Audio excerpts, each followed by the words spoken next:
இந்திய திருநாட்டின் எதிர்க்கட்சி தலைவர் ராகுல் காந்தி அவர்கள் மீது அஸ்ஸாம் மாநிலத்திலிருந்து பிஜேபி அரசாங்கத்தினுடைய முதலமைச்சர் ஹிமந்த பாஸ்வாஸ் அவர்கள் ஒரு புதிய வழக்கை தொடுத்துள்ளார்கள்.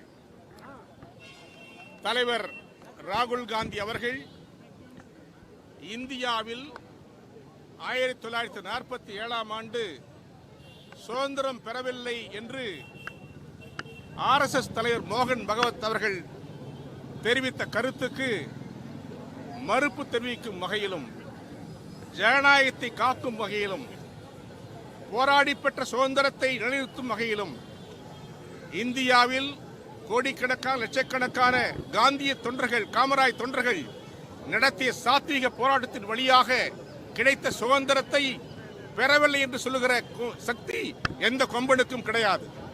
நாம் சுதந்திர இந்தியாவில் இருக்கிறோம். அந்த சுதந்திர வழியாகத்தான் இன்றைக்கு மோடி பிரதமராக இருக்கிறார். ஹிமந்த பிஸ்வாஸ் அங்கே முதலமைச்சராக இருக்கிறார். இந்தியாவில் எல்லோ மாநிலங்களிலும் முதலமைச்சர்கள், அமைச்சர்கள், நாடாளுமன்ற உறுப்பினர்கள், சட்டமன்ற உறுப்பினர்கள் என்று எல்லோரும் இருக்கிறோம். இந்த ஜனநாயகத்தை கொடுத்தது காங்கிரஸ் கட்சி. இந்த ஜனநாயகத்தை பாடுபட்டது காங்கிரஸ் கட்சி. இந்த ஜனநாயகத்தையும் சுதந்திரத்தையும் பெற்றுக் கொடுத்தது காங்கிரஸ் கட்சி. அந்த காங்கிரஸ் கட்சியின் தலைவர் ராகுல் காந்திக்கு, குறிப்பாக எதிர்க்கட்சி தலைவருக்கு, இந்தியாவில் யார் மக்களுக்கு எதிரான கொள்கையை சொன்னாலும் அது எதிர்க்கிற மிகச்சிறந்த பண்பு அவருக்கு இருக்கிறது. மக்களை காப்பாற்ற, சுதந்திரத்தை காப்பாற்ற, மக்களுக்காக போராட உரிமை பெற்றவர் தலைவர் ராகுல் காந்தி அவர்கள். அவருக்கு எதிராக தொடுக்கப்பட்டிருக்க வழக்கை கண்டித்து தமிழ்நாட்டிலே இன்றைக்கு சென்னையிலே நண்பர் செல்வ பிரதிவர்களுடைய வேண்டுகோளை ஏற்று நாங்கள் இங்கே முன்னிருக்கிறோம். இந்த போராட்டத்தை வழிநடத்துகிறோம். இந்த போராட்டம் இன்று இருக்காது. தலைவர் ராகுல் காந்தி மீது தொடுக்கப்பட்ட வழக்கு முடியும் வரை, விளக்கும் வரை நாங்கள் போராடுவோம்.